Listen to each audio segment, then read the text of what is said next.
जय श्री राम। जय भोले शंकर। हर हर महादेव। ओम श्री गणेशाय नमः। श्री जानकी वल्लभो विजयते। श्री रामचरित मानस प्रथम सोपान बालकांड। ऐसा है कि हम लोगों ने सीताराम धाम परिकर की वंदना तक पूरा कर लिया है और इस बार का टॉपिक होगा राम के नाम की महिमा की वंदना। लेकिन इसके पहले यहां तक यानी खल वंदना, संत असंत वंदना, राम रूप से जीव मात्र की वंदना, तुलसीदास जी की दीनता और राम भक्तिमयी कविता की महिमा, कवि वंदना, वाल्मीकि वेद ब्रह्मा देवता शिव पार्वती आदि की वंदना, श्री राम सीताराम धाम परिकर की वंदना। यहां तक हमने सोचा कि एक हिंदी में एक छोटा सा कुछ पंक्तियों को पिरोकर प्रस्तुत किया जाए ताकि एक मुश्त लोगों को एक ही वीडियो में सारा चीज मिल जाए। तो देर नहीं करते हुए शुरू करते हैं खल वंदना से। अब मैं सच्चे भाव से दुष्टों को प्रणाम करता हूं जो बिना किसी प्रयोजन अपना हित करने वाले के भी प्रतिकूल आचरण करते हैं। दूसरे के हित की हानि ही जिनकी दृष्टि में लाभ है, जिनको दूसरों के उजड़ने में हर्ष और बसने में विषाद है, जो हरि और हर के यश रूपी चंद्रमा के लिए राहु के समान है। अर्थात जहां कहीं भगवान विष्णु या शंकर के यश का वर्णन होता है उसी में बाधा देते हैं और दूसरे की बुराई करने में सहस्त्र बाहु के समान वीर है, जो दूसरों के दोषों का हजार आंखों से देखते हैं और दूसरों के हित रूपी घी के लिए जिसका मन मक्खी के समान है। अर्थात जिस प्रकार मक्खी घी में गिरकर उसे खराब कर देती है और स्वयं भी मर जाती है, उसी प्रकार दुष्ट लोग दूसरों के बने बनाए काम को अपनी हानि करके भी बिगाड़ देते हैं। जो तेज दूसरों को जलाने वाले ताप में अग्नि और क्रोध में यमराज के समान और पाप और अवगुण रूपी धन में कुबेर के समान धनी है, जिनकी बढ़ती सभी के लिए हित का नाश करने के लिए केतु पुच्छल तारे के समान है और जिनके कुंभकर्ण की तरह सोते रहने में भलाई है। जैसे ओले खेती का नाश करके आप भी गल जाते हैं, वैसे ही वे दूसरों का काम बिगाड़ने के लिए अपना शरीर तक छोड़ देते हैं। मैं दुष्टों को हजार मुख वाले शेष जी के समान समझकर प्रणाम करता हूँ, जो पराये दोषों का हजार मुखों से बड़े रोष के साथ वर्णन करते हैं। पुनः उनको राजा पृथु, जिन्होंने भगवान के यश सुनने के लिए 10,000 कान मांगे थे, के समान जानकर प्रणाम करता हूँ, जो 10,000 कानों से दूसरे को पापों को सुनते हैं। फिर इंद्र के समान मानकर उनकी विनय करता हूँ, जिनको सुरा मदिरा नीकी और हितकारी मालूम देती है। इंद्र के लिए भी सुरानिक अर्थात देवताओं की सेना हितकारी है, जिनको कठोर वचन रूपी वज्र सदा प्यारा लगता है और जो हजार आंखों से दूसरों को दोषों को देखते हैं। दुष्टों की यह रीति है कि वे उदासीन शत्रु अथवा मित्र किसी का हित सुनकर जलते हैं। यह जानकर दोनों हाथ जोड़कर यह जन प्रेम पूर्वक उनसे विनय करता है। मैंने अपनी ओर से विनती की है, परंतु वे अपनी ओर से कहीं भी नहीं झुकेंगे। कौओं को बड़े प्रेम से पालिए, परंतु क्या वे कभी मांस के त्यागी हो सकते हैं? अब मैं संत और असंत दोनों के चरणों की वंदना करता हूँ। दोनों ही दुख देने वाले हैं, परंतु उनमें कुछ अंतर कहा गया है। वह अंतर यह है कि एक संत तो बिछोड़ते समय प्राण हर लेते हैं और दूसरे असंत मिलते ही तब दारुण दुख देते हैं। अर्थात संतों का बिछोड़ना मरने के समान दुखदायी होता है और असंतों का मिलना। दोनों संत असंत जगत में एक साथ पैदा होते हैं, पर एक साथ पैदा होने वाले कमल और जौकों की तरह उनके गुण अलग अलग होते हैं। कमल दर्शन और स्पर्श से सुख देता है, किंतु जौक का शरीर स्पर्श पाते ही रक्त चूसने लगती है। साधु अमृत के समान मृत्यु रूपी संसार से उबारने वाला और असाधु मदिरा के समान मोह प्रमाद जड़ता उत्पन्न करने वाला है। दोनों को उत्पन्न करने वाला जगत रूपी अगाध समुद्र एक ही है। शास्त्रों में समुद्र मंथन से ही अमृत और मदिरा दोनों की उत्पत्ति बताई गई है। भले और बुरे अपनी अपनी करनी के अनुसार सुंदर यश और अपयश की संपत्ति पाते हैं। अमृत चंद्रमा गंगा जी और साधु एवं विष अग्नि कलयुग के पापों की नदी अर्थात कर्मनाशा और हिंसा करने वाले व्याध इनके गुण अवगुण सब कोई जानते हैं, किंतु जिसे जो भाता है उसे वही अच्छा लगता है। भला भलाई ग्रहण करता है और नीच नीचता को ही ग्रहण किए रहता है। अमृत की सराहना अमर करने में होती है और विष की मारने में। दुष्टों के पापों और अवगुणों की और साधुओं के गुणों की कथाएं दोनों ही अपार और अथाह समुद्र है। इसी से कुछ गुण और दोषों का वर्णन किया गया है, क्योंकि बिना पहचाने उसका ग्रहण या त्याग नहीं हो सकता। भले पूरे सभी ब्रह्मा के पैदा किए हुए, पर गुण और दोषों को विचार कर वेदों ने उनको अलग अलग कर दिया है। वेद, इतिहास और पुराण कहते हैं कि ब्रह्मा की यह सृष्टि गुण अवगुणों से सजी हुई है। दुख सुख, पाप पुण्य, दिन रात, साधु असाधु, सुजाति कुजाति, दानव देवता, उच्च नीच, अमृत विष, सुजीवन मृत्यु, माया ब्रह्म जीव ईश्वर, संपत्ति दरिद्रता, रंक राजा, काशी मगध, गंगा कर्णासा, मारवाड़ मालवा, ब्राह्मण कसाई, स्वर्ग नरक, अनुराग वैराग्य। वेद शास्त्रों ने उनके गुण दोषों को विभाग कर दिया।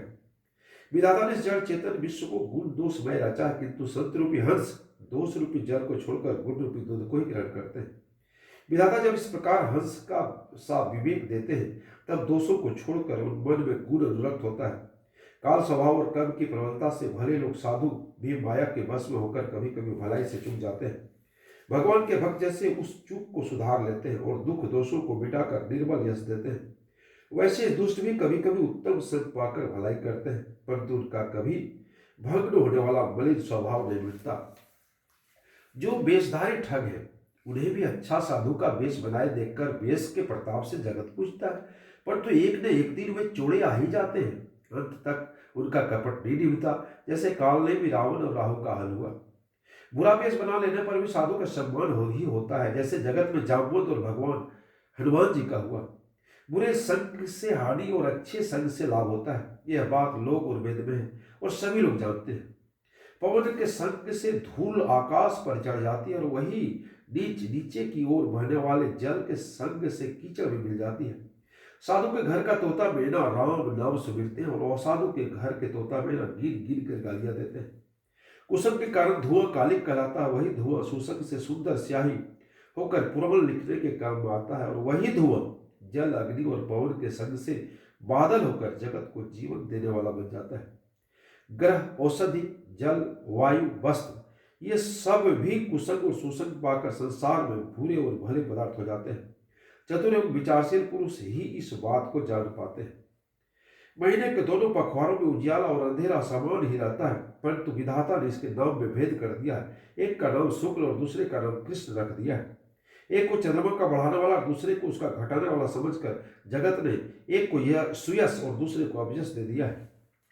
जगत में जितने जड़ और चेतन जीव है, सबको राम में जानकर मैं उन सबके चरण कमलों की सदा दोनों हाथ जोड़कर वंदना करता हूँ। देवता, दैत्य, मनुष्य, नाग, पक्षी, प्रेत, पीतर, गंधर्व, किन्नर, निशाचर, सबको मैं प्रणाम करता हूँ। अब सब मुझ पर कृपा कीजिए। 84 लाख योनियों में 4 प्रकार स्वेदज, अंडज, उद्दिज, जरायुध जीव जल पृथ्वी आकाश में रहते हैं। उन सबसे भरी हुई सारे जगत को श्री सीताराम मैं जानकर मैं दोनों हाथ जोड़कर प्रणाम करता हूँ।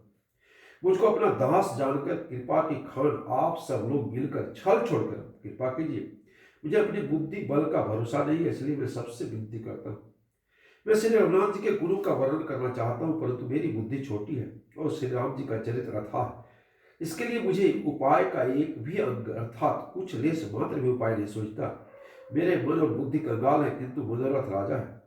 मेरी बुद्धि तो अत्यंत नीची है और चाह बड़ी ऊंची है। चाह तो अमृत पाने की है, पर जगत में जुड़ती छाछ भी नहीं।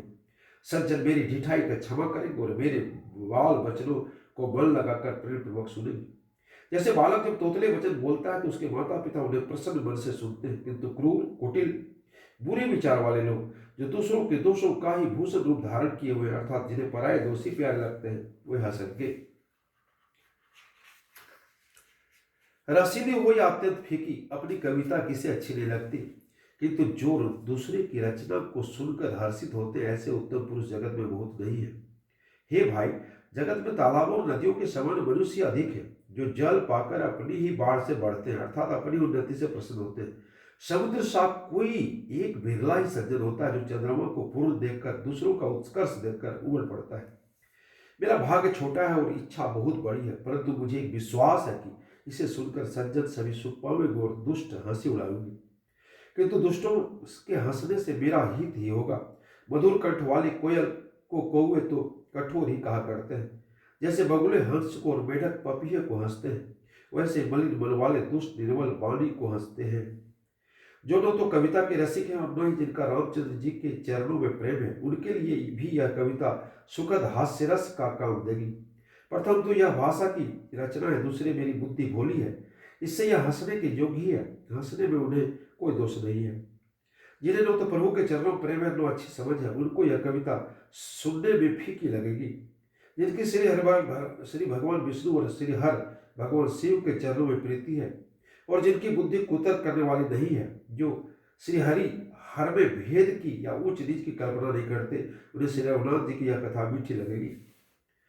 सज्जनगण इस कथा को अपने जी में श्री राम जी की भक्ति से भूषित जानकर सुंदर वाणी से सराहना करते हुए सुनेंगे। मैं न तो कवि हूँ, न वाक्य रचना में ही कुशल हूँ, मैं तो सब कलाओं और सब विधाओं में से रहित हूँ। नाना प्रकार के अक्षर, अर्थ, अलंकार, अनेक प्रकार की संत रचना, भावों और रसों के अपार भेद और कविता की भांति भांति गुण दोष होते हैं। इनमें से काव्य संबंधी एक भी बात का ज्ञान मुझमें नहीं है। यह मैं कोरे कागज पर लिखकर शपथ पूर्वक सत्य सत्य कहता हूँ। मेरी रचना सब गुणों से रहित है। इसमें बस जगत प्रसिद्ध एक गुण है, उसे विचार कर अपनी बुद्धि वाले पुरुष जिनको निर्मल ज्ञान है इसको सुनेंगे। इसमें रघुनाथ जी का उदार नाम है, जो अत्यंत पवित्र है, वेद पुराणों का सार है, कल्याण का भवन है और अमंगलों को हरने वाला है, जिसे पार्वती सहित भगवान शिव जी सदा जपते हैं। जो अच्छे कवि के द्वारा रची हुई बड़ी अनूठी कविता है, वह भी राम नाम के बिना शोभा नहीं पाती। जैसे चंद्रमा के समान मुख वाली सुंदर स्त्री सब प्रकार से सुसज्जित होने पर भी वस्त्र के बिना शोभा नहीं देती।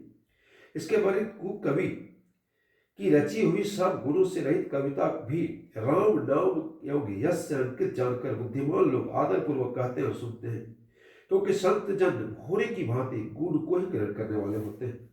यद्यपि मेरी रचना कविता का एक भी रस नहीं है, तथापि इसमें श्री राम जी का प्रताप प्रकट है। मेरे मन में यही एक भरोसा है, भले संग से भला किसने बढ़कर नहीं पाया है।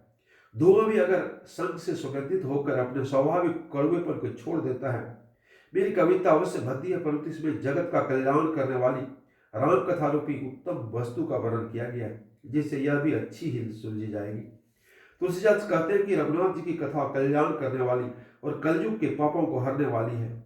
मेरी इस भद्दी कविता रूपी नदी की चाल पवित्र जल वाली नदी गंगा जी की चाल की भांति टेढ़ी है। प्रभु श्री रघुनाथ जी के सुंदर यश के संयोग से यह कविता सुंदर तथा सज्जनों के मन को भाने वाली हो जाएगी। श्मशान की अपवित्र राख भी श्री महादेव जी के अंग से संग से सुहावनी लगती है और स्मरण करते ही पवित्र हो जाती है। श्री राम जी के यश के संग से मेरी कविता सभी को अत्यंत प्रिय लगेगी। जैसे मलय पर्वत के संग से काष्ठ मात्र चंदन बनकर बंदरी हो जाता है, फिर क्या कोई काठ की तुलना दुष्टता का विचार करता है। श्यामा को काली होने पर भी उसका दूध उज्ज्वल और बहुत गुणकारी होता है, यही समझकर सब लोग उसे पीते हैं। इसी तरह गंवारू भाषा में होने पर भी श्री सीताराम जी के यश को बुद्धिमान लोग बड़े चाव से गाते और सुनते हैं। मणि माणिक और मोती जैसी सुंदर छवि है, वह सांप पर्वत और हाथी के मस्तक पर वैसी शोभा नहीं पाती। राजा के मुकुट नवयुवती स्त्री के शरीर को पाकर ही यह सब अधिक शोभा को प्राप्त होते हैं। इसी तरह बुद्धिमान लोग कहते हैं कि सुकवि की कविता भी उत्पन्न और कहीं होती है और शोभा अन्यत्र पाती है, अर्थात कवि की वाणी से उत्पन्न हुई कविता वहां शोभा पाती है जहां उसका विचार प्रचार और उसमें कथित आदर्श का ग्रहण और अनुसरण होता है। कवि का स्मरण करते हैं उसकी भक्ति के कारण सरस्वती जी ब्रह्मलोक को छोड़कर दौड़ी आती है। सरस्वती जी की दौड़ी आने की यह थकावट रामचरित रूपी सरोवर में उन्हें नहलाने बिना दूसरे करोड़ों उपाय से दूर नहीं होती। कवि और पंडित अपने हृदय में ऐसा विचार कर कलयुग के पापों को हरने वाले श्री हरि के यश का ही गान करते हैं। संसारी मनुष्यों का गुणगान करने से सरस्वती सिर धूल कर पछताने लगती है कि मैं क्यों इनके बुलावे पर आई। बुद्धिमान लोग हृदय को समुद्र, बुद्धि को सीप और सरस्वती को स्वाति नक्षत्र के समान कहते हैं।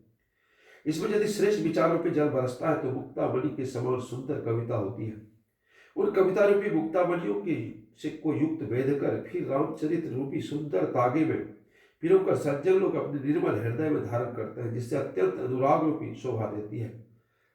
जो कराल कलियुग में जन्मे हैं, जिनकी करनी कौवे के समान है और वेश हंस रहा है, वे जो वेदमार्ग छोड़कर कुमार्ग पर चलते हैं, जो कपटी मूर्ति और कलयुग के पापों के भाड़े हैं, जो श्री रामचंद्र जी के भक्त कहलाकर लोगों को ठगते हैं, जो धन लोभ क्रोध काम के गुलाम है, और जो धीका धीगी करने वाले धर्मध्वजी, धर्म की झूठी ध्वजा फहराने वाले दम्भी और कपटों के धंधों को बोझ ढोने वाले हैं। संसार के ऐसे लोगों में सबसे पहले मेरी गिनती है। यदि मैं अपने सब गुणों को कहने लगूँ तो कथा बहुत बड़ी बढ़ जाएगी और मैं पार नहीं हो पाऊंगा। इससे मैंने बहुत कम गुणों का वर्णन किया है, बुद्धिमान लोग थोड़ी में ही समझ लेंगे। मेरी अनेक प्रकार की विनती को समझकर कोई भी इस कथा को सुनकर दोष नहीं देगा। इतने पर भी जो शंका करेंगे वे तो मुझसे भी अधिक मूर्ख और बुद्धि के कंगाल है। मैं तो कवि और लोग चतुर कहलाता हूँ, अपनी बुद्धि के अनुसार राम जी के गुण गाता हूँ। कहाँ तो रघुनाथ जी के अपार चरित्र, कहाँ संसार में आसक्त मेरी बुद्धि। जिस हवास से सुमेरु जैसे पहाड़ उड़ जाते हैं, कहिए तो उसके समान रुई किस गिनती में है। श्री राम जी की असीम प्रभुता को समझकर कथा रचने में मेरा बहुत मन हिचकता है।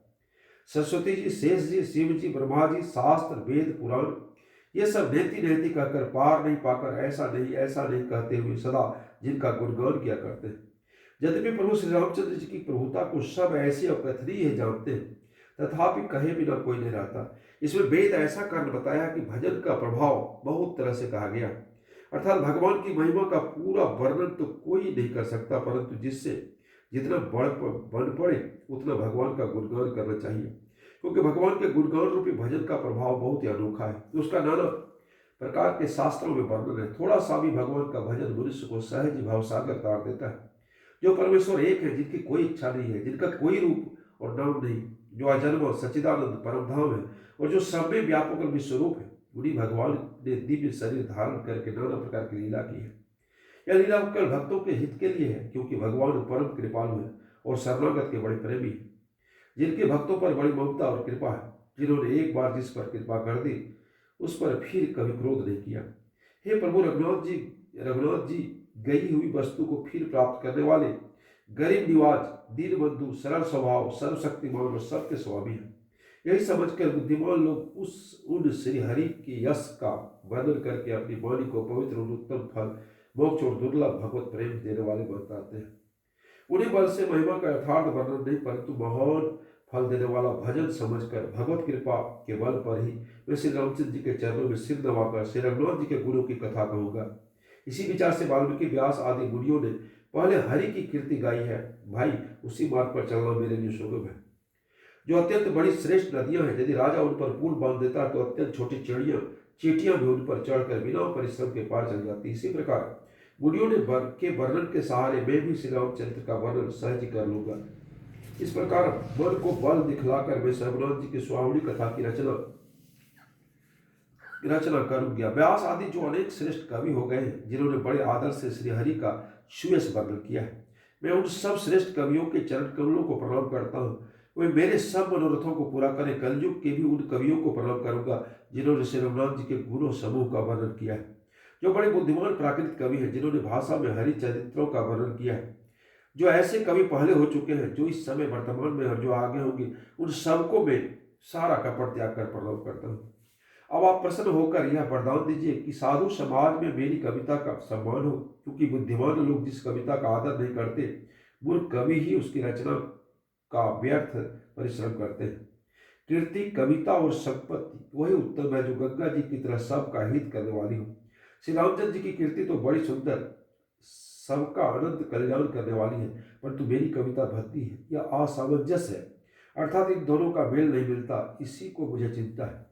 परंतु हे कवियों, आपकी कृपा से यह बात भी मेरे लिए सुलभ हो सकती है। रेशम की सिलाई टाट पर भी सुहावनी लगती है। चतुर पुरुष उसी कविता का आदर करते हैं जो सरल हो, जिससे निर्मल चरित्र का वर्णन हो तथा जिसे सुनकर शत्रु भी स्वाभाविक वैर को भूलकर सराहना करने लगे।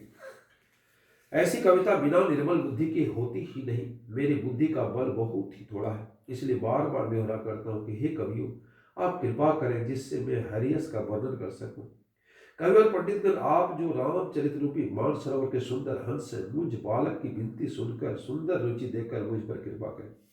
मैं उन वाल्मीकि मुनि के चरण कमलों की वंदना करता हूँ जिन्होंने रामायण की रचना की है, जो खर राक्षस सहित होने पर भी खर कठोर से विपरीत बड़ी कोमल और सुंदर है, जो दूषण राक्षस सहित होने पर भी दूषण अर्थात दोष से रहित है। मैं चारों वेदों की वंदना करता हूँ जो संसार मुझे समुद्र के पार होने के लिए जहाज के समान है, तथा जिन्हें रघुनाथ जी के निर्मल यश वर्णन करते स्वप्न में भी खेत थकावट नहीं होता। मैं ब्रह्मा जी के चरण कमल रजत की वंदना करता हूँ जिन्होंने भवसागर बनाया, जहां से एक और संत रूपी अमृत चंद्रमा कामधेनु निकले और दूसरी ओर दुष्ट मनुष्य रूपी विश्व विद्या उत्पन्न हुई। देवता ब्राह्मण पंडित ग्रह इन सबके चरणों की वंदना करके हाथ जोड़कर कहता हूं कि आप प्रसन्न होकर मेरे सारे सुंदर मनोरथों को पूरा करें। मैं फिर सरस्वती और देव नदी गंगा की वंदना करता हूँ, दोनों पवित्र और मनोहर चरित्र वाली है। एक गंगा जी स्नान करने से, जल पीने से पापों को हरती है, और दूसरी सरस्वती जी गुण और यश कहने और सुनने से अज्ञान का नाश कर देती है। श्री महेश और पार्वती जी को मैं प्रणाम करता हूँ जो मेरे गुरु माता पिता है, जो दीनबंधु और नित्य दान करने वाले हैं, जो सीतापति श्री रामचंद्र जी के सेवक स्वामी और सखा हैं, तथा मुझ तुलसीदास का सब प्रकार से कपट रहित सच्चा हित करने वाले हैं, जिन शिव पार्वती के कलयुग को देखकर जगत के हित के लिए शावर मंत्र समूह की रचना की है, जिन मंत्रों के अक्षर बेमेल हैं, जिनका न कोई ठीक अर्थ होता है और न जप ही होता है, तथापि श्री शिव जी के प्रताप से जिनका प्रभाव प्रत्यक्ष है, वे मुक्ति शिव जी मुझ पर प्रसन्न होकर श्री राम जी की इस कथा को आनंद और मंगल की मूल बनाएंगे। इस प्रकार पार्वती जी और शिव जी की दोनों का स्मरण करके और उनका प्रसाद पाकर मैं चाव भरे चित्त से श्री रामचरित्र का वर्णन करता हूँ। मेरी कविता श्री शिव जी की कृपा से ऐसे सुशोभित होगी जैसे तारागण के सहित चंद्रमा के साथ रात्रि शोभित होती है। जो इस कथा को प्रेम सहित एवं सावधानी पूर्वक साथ समझ बुझ कर कहेंगे, सुनेंगे और कलयुग के पापों से रहित सुंदर कल्याण के भागी होकर श्री रामचंद्र जी के चरणों के प्रेमी बन जाएंगे। यदि मुझ पर श्री शिव जी और पार्वती की स्वप्न में भी सचमुच प्रसन्नता हो तो मैंने इस भाषा कविता का जो प्रभाव कहा है वह सच हो। मैं अति पवित्र श्री अयोध्यापुरी कलयुग के पापों का नाश करने वाली श्री सरयू नदी की वंदना करता हूँ। फिर अवधपुरी के उन नर नारियों को प्रणाम करता हूँ जिन पर प्रभु श्री रामचंद्र की ममता थोड़ी नहीं बल्कि बहुत अधिक है। उन्होंने अपनी पुरी में रहने वाले सीता जी की निंदा करने वाले धोबी और उनके समर्थक पूर्ण नारियों के पाप समूहों को नाश कर उनको शोक रहित बनाकर अपने लोक धाम में बसा दिया। मैं कौशल्या रूपी पूर्व दिशा की वंदना करता हूँ जिनकी कीर्ति समस्त संसार में फैली है। जहाँ कौशल्या रूपी पूर्व दिशा को विश्व को सुख देने वाले और दुष्ट रूपी कमलों के लिए पाले के समान श्री रामचंद्र जी रूपी सुंदर चंद्रमा प्रकट हुए। सब रानियों सहित राजा दशरथ जी को पुण्य और सुंदर कल्याणकारी मूर्ति मानकर मैं मन वचन क्रम से प्रणाम करता हूँ। अपने पुत्र का सेवक जानकर वो मुझ पर कृपा करें, जिनको रचकर ब्रह्मा जी ने बड़ाई पाई है तथा जो श्री राम जी के माता और पिता होने के कारण महिमा की सीमा है। मैं अवध के राजा दशरथ जी की वंदना करता हूँ जिनका श्री राम जी के चरणों में सच्चा प्रेम था, जिन्होंने दीन दयालु प्रभु के बिछोड़ते ही अपने प्यारे शरीर को मामूली तिनके की तरह त्याग दिया। मैं परिवार सहित राजा जनक जी को प्रणाम करता हूँ जिनका श्री राम जी के चरणों में गूढ़ प्रेम था, जिनको उन्होंने योग और भोग में छिपा रखा था परंतु श्री रामचंद्र जी को देखते ही प्रकट हो गया। भाइयों में सबसे पहले श्री भरत जी के चरणों को प्रणाम करता हूँ जिनका नियम और व्रत का वर्णन नहीं किया जा सकता और जिनका मन श्री राम जी के चरणों में भौरे की तरह लुभाया हुआ है, कभी उसका पास नहीं छोड़ता। मैं श्री लक्ष्मण जी के चरण कमलों को प्रणाम करता हूँ जो शीतल सुंदर और भक्तों को सुख देने वाले हैं। श्री रघुनाथ जी की कीर्ति रूपी विमल पताका का जिनका लक्ष्मण जी का यश पताका को ऊंचा करके फहराने वाला दंड के समान हुआ है, जो 1000 सिर वाले और जगत के कारण 1000 सिरों पर जगत को धारण कर रखने वाले शेष जी जिन्होंने पृथ्वी का भय दूर करने के लिए अवतार लिया है, वे गुणों की खान कृपा सिंधु सुमित्रानंदन लक्ष्मण जी मुझ पर सदा प्रसन्न हो। मैं श्री शत्रुघ्न जी के चरण कमलों को प्रणाम करता हूँ जो बड़े वीर सुशील और श्री भरत जी के पीछे चलने वाले। मैं महावीर श्री हनुमान जी की विनती करता हूँ जिनके यश का श्री रामचंद्र जी ने स्वयं वर्णन किया है। मैं पवन कुमार श्री हनुमान जी को प्रणाम करता हूँ जो दुष्ट रूपी वन को भस्म करने के लिए अग्नि रूप है, जो ज्ञान की घन मूर्ति है और जिनके हृदय रूपी भवन में धनुष बाण धारण के श्री रामचंद्र जी निवास करते हैं। बानरों के राजा सुग्रीव जी, रीछों के राजा जाम्बुद जी, राक्षसों के राजा विभीषण जी और अंगद जी आदि जितना बानरों का समाज है, सबके सुंदर चरणों की मैं वंदना करता हूँ जिन्होंने अधम पशु और राक्षस आदि शरीर में भी श्री रामचंद्र जी को प्राप्त कर लिया। पशु पक्षी देवता मनुष्य असुर समेत जितने श्री रामचंद्र जी के चरणों के उपासक हैं, मैं उन सबके चरण कमलों की वंदना करता हूँ जो श्री राम जी के निष्काम सेवक हैं। सुखदेव जी, सनकादि, नारद मुनि आदि जितने भक्त और परम ज्ञानी श्रेष्ठ मुनि हैं, मैं धरती पर सीट टेक कर उन सबको प्रणाम करता हूँ। हे मुनीश्वरों, आप सब मुझ पर अपना दास बनाकर जानकर कृपा कीजिए। राजा जनक की पुत्री, जगत की माता और करुणा निधान श्री रामचंद्र जी की प्रियतमा श्री जानकी जी को दोनों चरण कमलों में प्रणाम करता हूँ, जिनकी कृपा से निर्मल बुद्धि पाऊं। फिर मैं मन कर्म वचन से कमल ने धनुषधारी भक्तों की विपत्ति का नाश करने वाले, उन्हें सुख देने वाले भगवान श्री रघुनाथ जी के सर्वसम्मत चरण कमलों की वंदना करता हूँ, जो वाणी और अर्थ अथवा जल और जल की लहर के समान कहने में अलग अलग है, परंतु वास्तव में अभिन्न एक है। उन श्री सीताराम जी के चरणों की मैं वंदना करता हूँ, जिन्होंने दून दुख को बहुत प्रिय होते हैं। जय श्री राम।